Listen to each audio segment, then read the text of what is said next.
खबर शामिल करते हैं। महर लियाकत की रिपोर्ट के मुताबिक पाकिस्तानी अदाकार फिरोज खान की वालदा ने इंकशाफ किया कि फिरोज पर कई मरतबा जादू टूने किए गए, जिसके बायस वो अजीब व गरीब हरकतें कर देते हैं। सोशल मीडिया पर अदाकार फिरोज खान की वालदा का बेटे के हमरा स्पेशल व्लॉग वायरल हो गया, जिसमें उन्हें फिरोज समेत अहले खाना पर किए गए जादू से मुतल्लिक बात करते देखा गया। फिरोज खान की वालदा का कहना था कि हमारे घर में बहुत से जादू टूने हुए, कभी सुइयां लगा हुआ लींबू तो कभी सुइयां लगा हुआ पुतला तो कभी घर में फेंके गए बहुत सारे तवीज निकले। मुझे समझ नहीं आता था कि ये तवीज हमारे घर कौन लाता है। इन तवीज़ों को लाने वाले शख्स को कभी नहीं देखा, ना ही ये जान सकी कि इनको हमारे घर फेंकने वाला या फिर लाकर रखने वाला शख्स कौन है।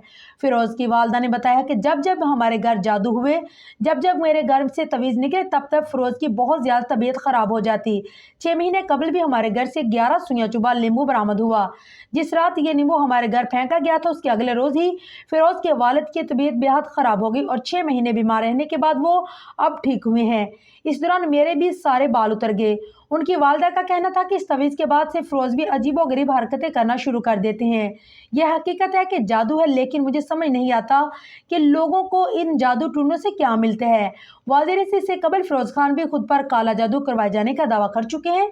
फिरोज ने बताया है कि मैंने आवाज़ें सुनने से लेकर अपने इर्द गिर्द अजीब मखलूक की मौजूदगी को भी महसूस किया, जिसने मेरी ज़िंदगी पर बुरे असरात मुरतब किए, लेकिन अल्लाह के करम और आप सल्लल्लाहु अलैहि वसल्लम की रहमत से काले जादू के असर से बाहर निकल गया हूँ।